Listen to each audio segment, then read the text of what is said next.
It's very important in public speaking, isn't it? Posture and being Greek both help. We were still talking about the matter of, and having your things up, of man as being the ultimate smart machine and the supreme self-referral system. And if anybody likes to keep track of the future, is interested, all this is leading up to something because it just is. But the thing about a self-referral system, there has never been any attempt, because it's never necessary, and it's not obviously very necessary now to life, but there's never been a real attempt for man's mind to perceive this. Because what I am calling the self-referral system is, in fact, the very thing. You're back to that old problem of telling the mind, such as my other picturization, since we always have to go back to that, to tell the mind that you have limits, and it's like a big old field with a fence around it, and you tell it in the fence, like an electric fence, and it runs the current all the way around the fence and comes back and says, I see no limits. I am not confined. To try and tell the ordinary mind that it is simply a self-referring mechanism and has no sort of. Now here we go, because we're back to the fence, and it can't see it. It's just the way it is. To say that the mind, in any manner, has no objective, has no free, has no unencumbered, has no self-employed, has no individual concepts. You can say that to the mind, and if the mind is doing its best to be sincere, and it goes, ooh, let me think about it, it'll take a split second, and it thinks, this guy is a nut. Because part of the proof is that the mind can reject it, or the mind can apparently entertain it and go, all right, let me think about that. And it goes, well, that's not true.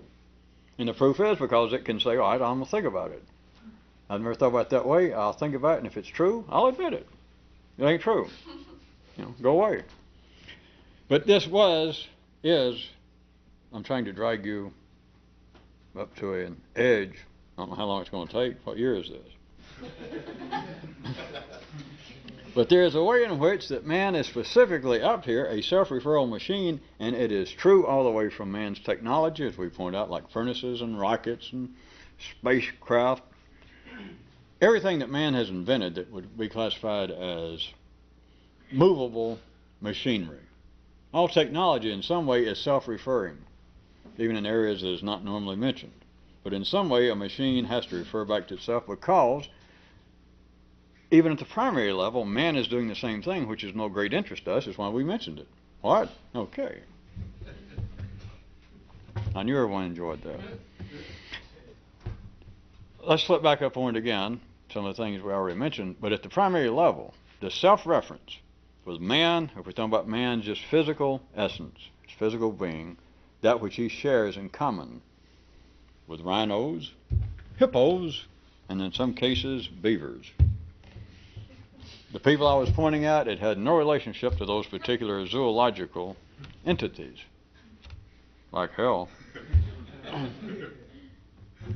The primary uses, back to what we were saying, the primary uses self-reference to keep the body stable. And the secondary uses self-referral for something entirely different. It uses it to make intellectual life possible. If you want to try and look at right quick from one slightly altered direction, to jump into a 3D or any limited environment, but we're talking about here the 3D one. If you jump in, then anything can make sense. And conversely, of course, blah, blah, blah, blah, blah. But you could look at it as saying that here you are, and you and hippos and everyone else, you're suddenly here and you've got a physical being. And so you could say it doesn't matter, but you could let it come first, and then it uses self-reference to keep itself stable, to adjust its temperature, adjust how much it eats, adjust when it sleeps. That it does it just to hold on, just to solidify, to stabilize the status quo.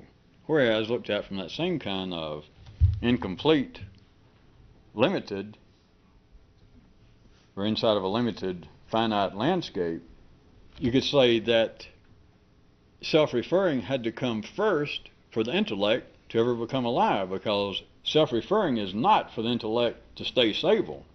It has got to use self-reference now, or it wouldn't even operate. It could not operate. but its purpose comparable vis-a-vis talking about the body just trying to stay alive and stay as it is in your lifetime, to stay stable. The intellect cannot use that. Now, in one lifetime, it doesn't matter that you have a very small, I think they like to call it at NASA and in certain bars, a limited window of opportunity. And NASA, I think, it has to do with space shots, and this bar I'm thinking about, it has to do with them throwing you out when you begin to talk like you're a Martian. They have this limited open window of opportunity through which Bubba will hurl you. While making sounds like a rocket taking off, and go boom. But at any rate, there's what is normally referred to as the grace period of childhood. I don't know whoever referred to it as that, but that even in one person's lifetime there appears to be a certain area wherein that you are somewhat malleable. In some cases, it has nothing to do, by the way, with being a duck. For those of you of Norwegian and Canadian persuasions, it's simply the area wherein you're going to school. And it seems to be like through your teen years that apparently, this is not important, but apparently you can change a little, that you can learn something, or that you seem excited about getting the intellect going, whether you were called it that or not. But inside of one's lifetime, that is very limited, even accepting the fact that there is some validity to that, which is not enough for revolutionists to talk about, so why talk about it? The intellect is not in its original form in you and in humanity to keep things stable. It's like a one-shot deal, a few years that your intellect, the wonder of childhood, all that. But then in your lifetime it comes to an end fairly abruptly. Well, fairly shortly compared to the rest of your life. If you're just ordinary, speaking on this ordinary level, it's as though you have, what? I guess ordinary people don't say from the day you were born. All right, from the day you were born to what? Let's say 21. That used to be the age of maturity. That's growing up on a farm.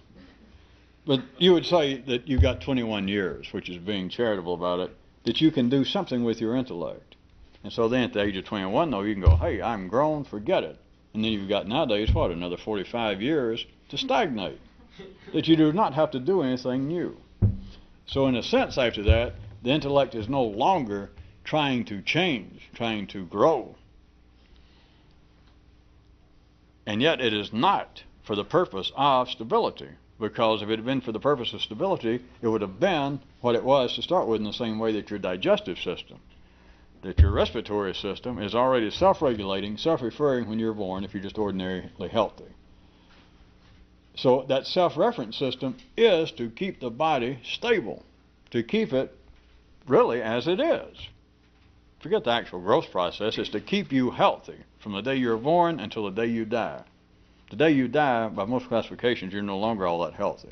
But in that interim, I'm not a doctor. I just read that. I know in certain parts of the world the deceased are of questionable or unquestionable health, I believe is the way it was put. That is simply a local view. I'm just repeating it, and I cannot validate it. The self-reference is to keep the body as it is, wherein self-reference initially, in you and in humanity, is to actually instigate the intellectual life of man. As I said, after the age of 21, with ordinary people for no consequence, but to give you some comparable view, after that, you can't even say that the intellect serves much purpose, rather than get you home at night and for you to look at your paycheck and say, hey, I'm $1 short, or look up and say, when did beer go up? But other than that, as far as the intellectual life actually expanding, you should know by now that is problematic with ordinary people. So what you have is this self-reference system in man, individually and throughout the organism of humanity. You have this man being a self-referring mechanism, a system built upon self-reference, And at the primary level, it's to keep it healthy, to keep it stable, to keep it as is, assuming that you're relatively healthy. But then in the intellect, once it gets going, and before the time comes that you have reached maturity,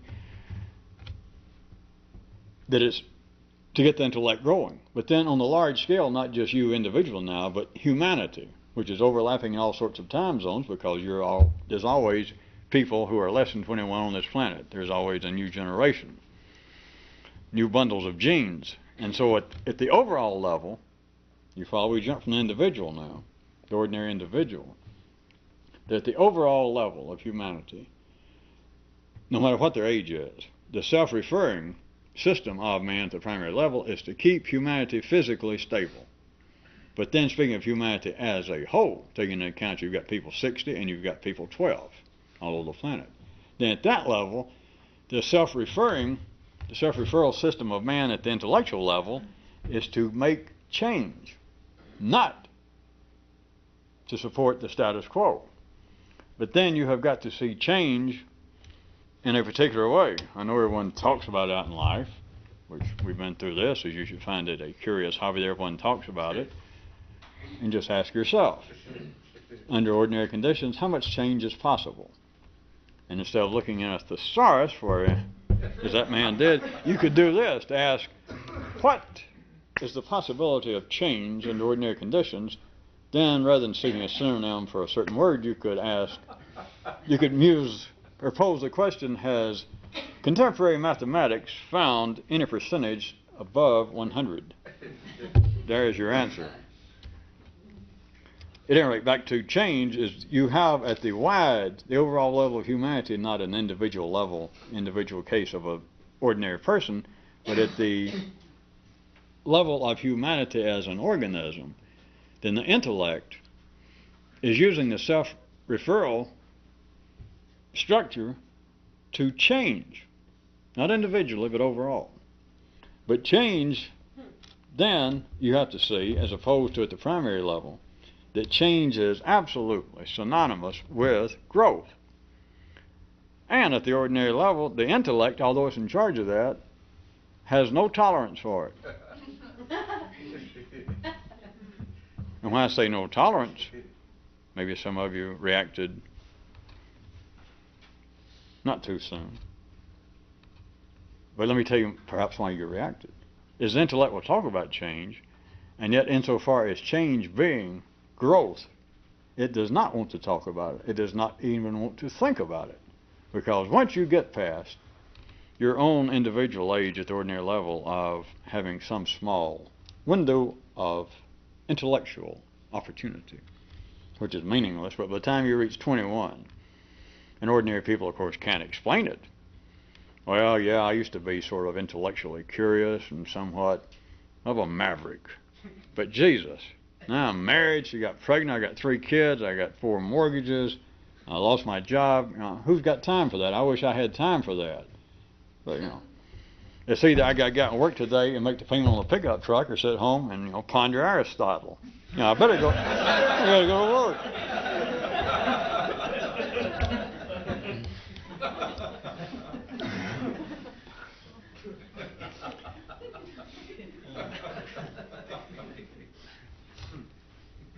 I wonder if I can back off making you people laugh for a second. The thing about change, just take the ordinary world, and everybody talks about change. The world is full of it. It's everywhere, besides people talking about it. Everything from churches to all forms of entertainment. People do not go, in a certain way, ordinary people do not go to the movies just to be entertained. Being alive is the attempt and you don't have any choice over it, is the attempt to change. Not physically. That's of no consequence. Even if you do change, even if you do put 2 inches on your biceps, you're not going to live any longer. If you don't believe that, if you get good enough, ask your hormones. Now that I have lost weight, now that I have gained weight, now that I have dyed my hair, and now that I have gotten a breast job, a nose job, will I live longer? And your hormones are going to say, in your dreams. And you might ask your hormones, does the whole carcass, does the ship feel better to you? And your hormones might go, yeah. And you say, yeah, but won't you reward me by making me live longer? And it says, can you read lips? Are you deaf?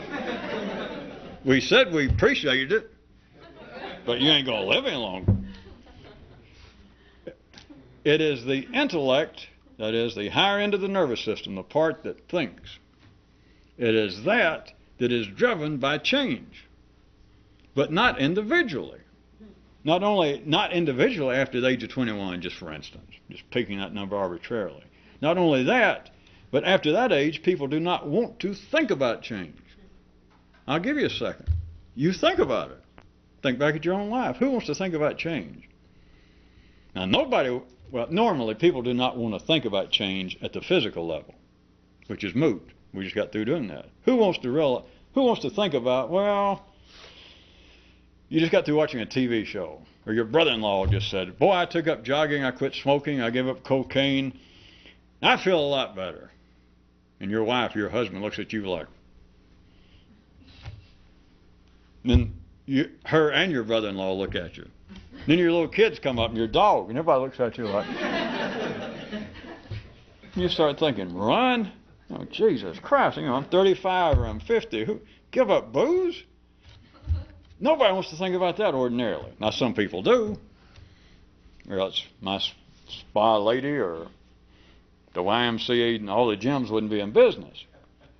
But you get past that, although you have people here and there doing that. You get into the level of the higher end of the nervous system and talk about change. Not only would somebody, if you tried to talk to somebody about change, there's not even anything really comparable to them going, Jesus, get up and run early in the morning, give up booze, give up salt or whatever it is that would seem to be a physical. If you get into asking somebody, even presenting them with the possibility of change at a higher level, that is what we're calling the secondary level, it's way beyond them going and making some kind of prune face like, ooh, who wants to? They just almost refuse to do it. Think about it.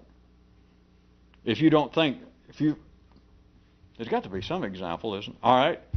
Think about the historical, the well-rooted, the well-founded resistance that everybody has to these two guys showing up in black suits and black ties on bicycles knocking on your door. You didn't get it there.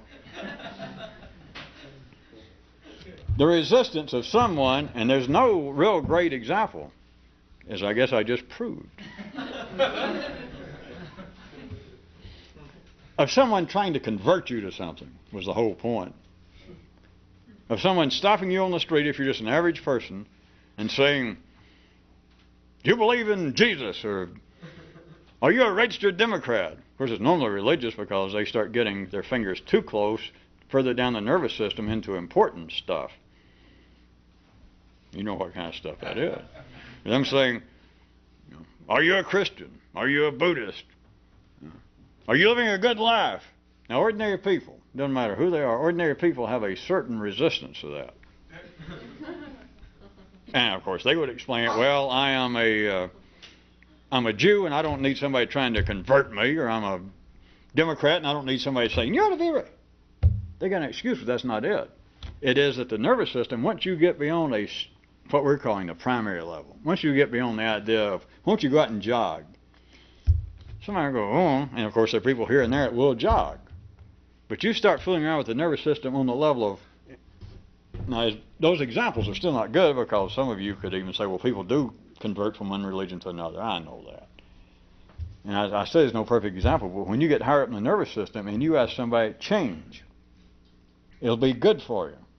Think about it a second. Forget the specific examples now of religion or politics. If somebody comes to you, let's say they walk up to you and you're just a sane, ordinary, reasonable person, they say, you're overweight. And you say, yeah, I get a few pounds. And they say, you'd be better off to drop a couple of pounds. Yeah. Running's a good way, or get you a bike.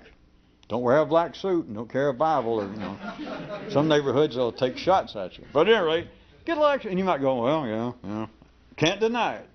But then, for somebody to say, if you would think different, you'd feel a lot better. Think about it a second. There is no real example. We are absolutely in virgin territory. The mind does not think this way. Because the feeling would be if you did that to somebody. See, this wouldn't ordinarily happen. It sounds pretty reasonable because I already used examples to sow the seeds of misdirection. By talking about somebody trying to convert you from one religion to another, And you go, well, yeah, I've heard about that, or I've been, people's accosted me on the street. That's not really it. But think about this. We're going into now an area that if you say, what if somebody came to you in the same way I built it up with, hey, you're overweight, or I see you drinking, well, you'd be better if you dropped a few pounds. And you might go, yeah. Even a stranger. But if somebody came to you, which, notice now try and forget the specific examples of converting you from one religion to another. If somebody came up to you in the same way that if somebody, maybe a family member, but it could almost be a stranger. That's why I'm laying on one example. We have to go from what is feasible and actually happens in life into that which never happens. Why do we have to do that? Just because.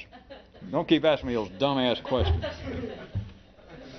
Somebody could come up to you, a family member, a friend, or even a stranger with the right attitude, and say, you're a few pounds overweight. Not being offensive, but I'm in the... Anyway, you'd feel better. I one time was overweight and I lost weight, and you'd feel better. And you go, well, I can't deny it. But if somebody came up to you with that same kind of apparently impartial attitude, maybe a friend, and so I've been watching you, if you would think differently, you would feel a lot better. That does not happen in life, not the way I'm telling you, not the way I'm presenting it. If it did happen, and you heard the person in the way I'm doing it, which it does not happen between ordinary people, it does not happen. Now, they got to have some specifics. Somebody come and say, are you still going to such and such church? Are you still involved with a such and such political party? And you go, well, yeah. And they go, listen, I found out that they're actually backed by the Tupperware company. And you know where that leads to. From there it's just one step to communism, and then next thing you know, you're a member of the Loyal Order of Oddfellows or Elks. It has to be specific. Now that you can handle. That happens. Let's slip back one more time. If somebody just came up to you, a friend, somebody you respected, a nice stranger, so I've been watching you.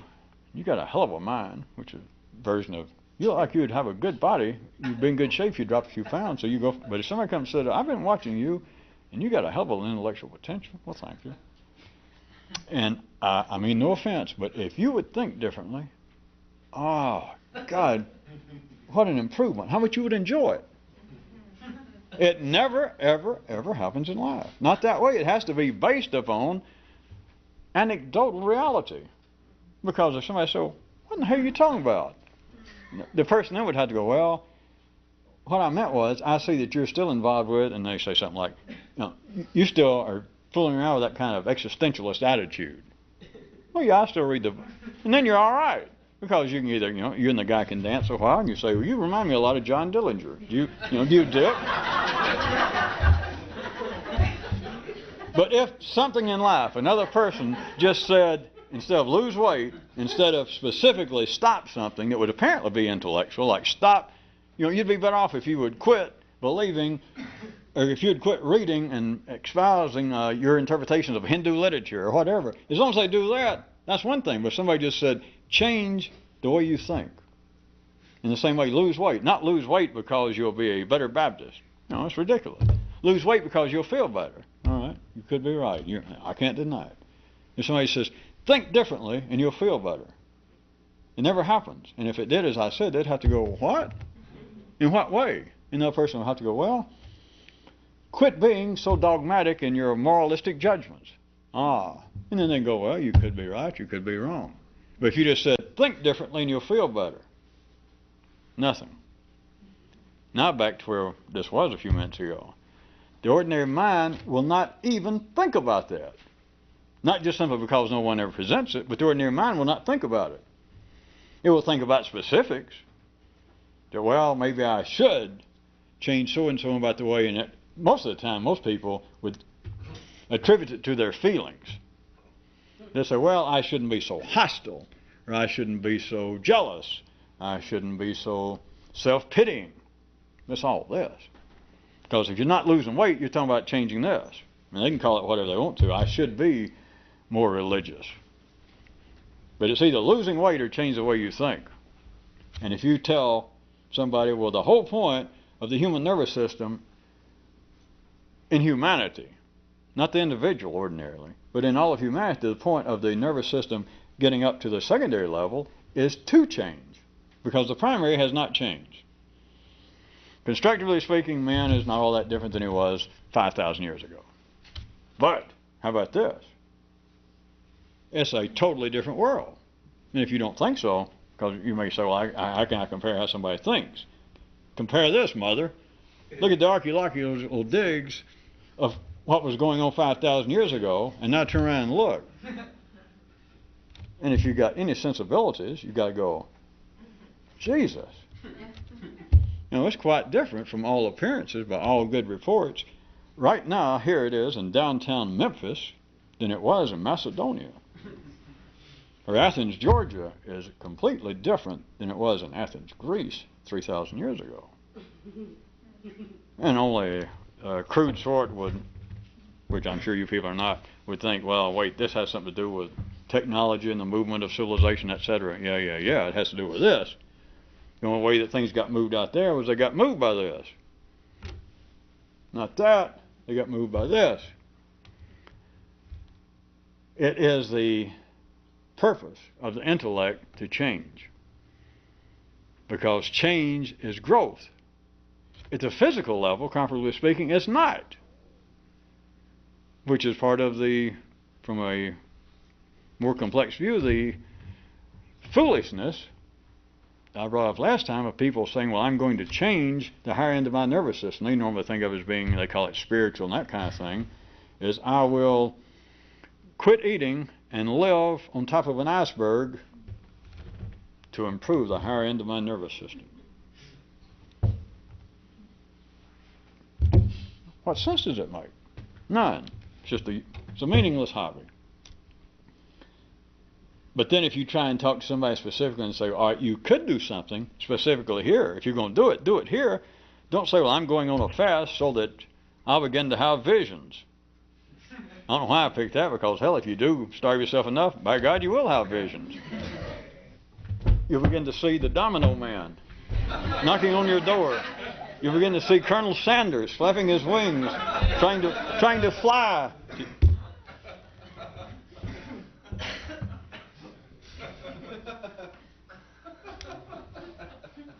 There is no, at the primary level, there is no way to equate change with growth. You understand? To put on weight, to lose weight, to put on muscles, to be able to run further than you did 5 years ago is all right. It's meaningless. But it is not a matter that you're going to change yourself physically. You are not going to grow. You're not going to grow a new eye. You're not going to grow more brain cells. You're not going to grow another ear. Just forget it. Change is not growth. Which is why, from one more complex view of trying to change, if you go too far with it, is self-defeating. It is not your job. It's not the primary's job, the body's job, to change. It is to hold on to what it's got, to stay stable for 70 years. But this, its whole job is to change. But then if you say change after somebody's 21, I don't want to change. They can't even talk about it, is what I spent 5 minutes that you can't even tell somebody. It does not happen. That's not part of the ordinary dance card of life. One person in life does not tell another. That is, parts of life's body does not confront other parts of it and say, you lost weight and you look better. I bet you feel better since last time I saw you, yeah? You listened to me then, yeah? Let me tell you now, all right? You'll feel even better, even greater improvement if you will change the way you think. Well, you know, how? Change it. Well, I mean, specifically, what is it you got in mind I'm not doing right? You know, which part? You talking about my religious ideas, or change the way you think? It cannot equate, it's not meant to, the individual, to equate change with growth. Contrary is what I was getting at. If you tried to, if you could force a person that you need to change, that's the only way you're ever going to grow. This kind of itch, this kind of incomplete feeling you have, it is not physical.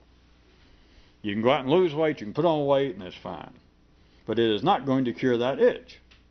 If you're going to scratch it, you got to do it here, and to do it here, you've got to change the way you think. And I said that people would not make a prune face, because to start with, as I said, they wouldn't hear it. And so if you tell somebody, you'll feel better, I'm your friend. Yes, I know you are. You'll feel better if you lose weight. If you get up and start running, get more exercise. Yeah, I guess you're right. And now I said there's no such thing as a comparable prune face if you tell people to think differently. All right, having said that, let me put it to you this way. If you could tell people that and make them hear it, if you told people the whole idea of this is to change it, they would make a face that would make this little one I did go. They simply would. People will die. If you want to look at it another way, this is not the point. I'm not trying to prove it. But in one crude sense, this is not really it, but let me point out, history is full of it, that people apparently became martyrs, not just religiously, but people who are caught up prisoners of war. And they say, well, admit that us Bulgarians are superior people. We've captured you, and if you don't admit it, we'll kill you. No, I'm a Slav. I'm a Serb, and I will never admit you can kill me. Now, this is not physical talking. This is not the primary. Believe me. Okay, you don't know that. You cannot take, if you could divide again the primary up, you cannot take anybody's primary, any sane person, I don't care what country they're from, and say, you are from, and they guess where you're from. Or maybe you got a name tag. You are from Turkey. Yes, I am. Well, now that we've captured you, us Greeks, admit that Turks are no good, or we'll shoot you. If you could deal, which you can't, at the primary level, and the primary could talk, and you could do that, Turks and everybody in the world go, hey, I've always wanted to be Greek. Everybody would. Its job is to survive. You cannot embarrass, you cannot humiliate, you cannot make the primary level of a human feel self-conscious or feel traitorous if they denied where they're from. Their job is to stay alive, if it could talk. But if you get here, and then you're into, all right, which you've got to be to say, all right, admit you're wrong. Make a tape. We're going to make a tape, and you've got to say, to hell with my country, to hell with my religion, to hell with my family. And history is full of them. They're taken as heroes, which we hate to get into it unless you're going to go back and consider the one of torturing yourself and sitting out on ice and getting frostbite to improve your spiritual standing. It's very similar. Not in ordinary life. You should all be proud in ordinary life. Wherever you're from, you should be proud that you have patriots. But consider, because this is sort of an extreme aspect, but it happens. And they're taken as heroes, but it's exactly what I'm talking about. If you get into this area and you capture a man in warfare, and you say, all right, we're going to make a tape, and he doesn't know what it is. He doesn't know whether they'll ever get on TV. It's a bunch of ragtag guys, and they got, a Kmart, Mickey Mouse or something from Mattel, a little camera. And he said, we're going to make a tape, and you got to read this. It says, I was captured fair and square, and I believe my country was wrong to go to war with these beautiful Turks or Greeks or whoever they are. And the man says, I wouldn't read that if you kill me. And they say, well, it's fortuitous you picked out that possibility because you're either, that's exactly what's going to happen. And the man says, shoot me.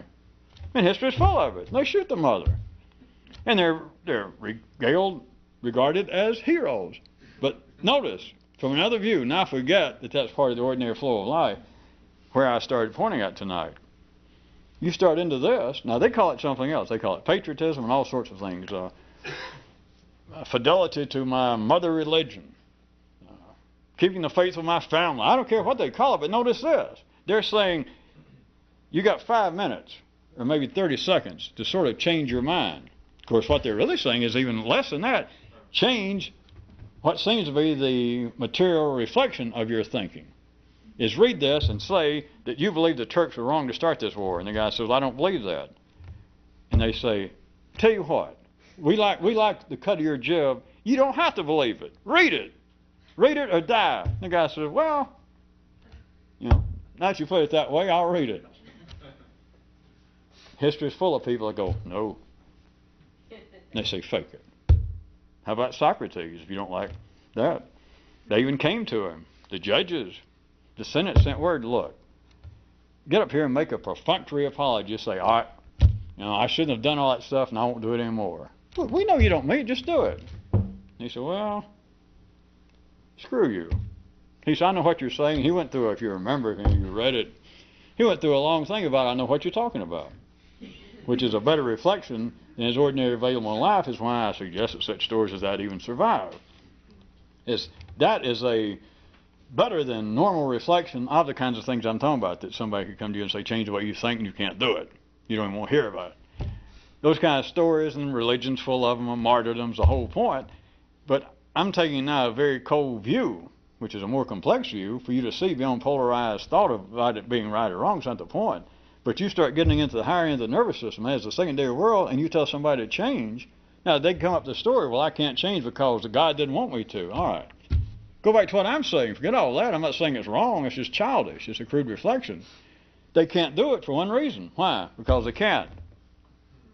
Oh.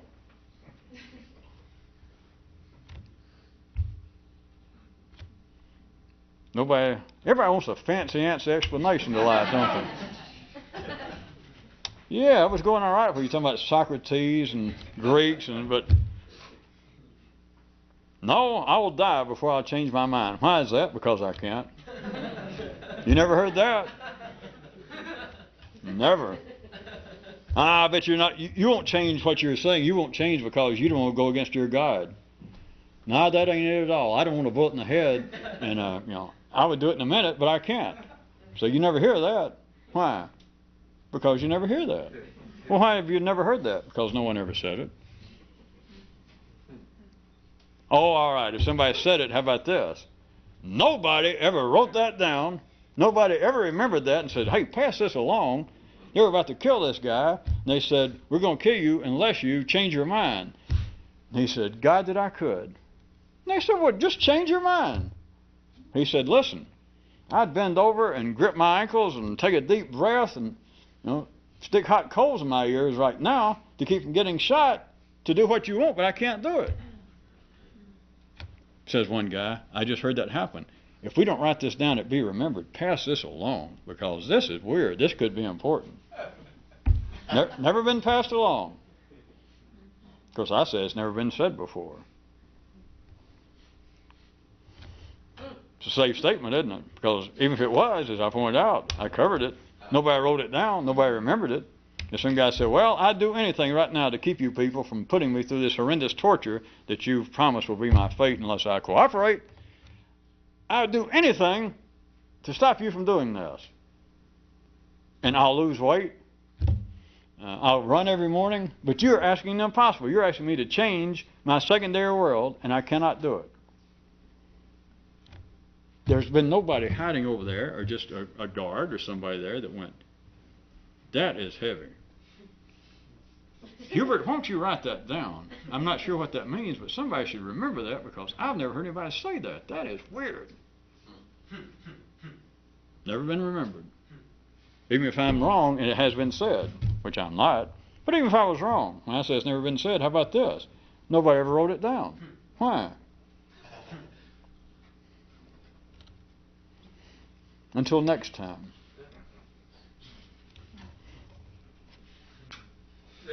Yeah.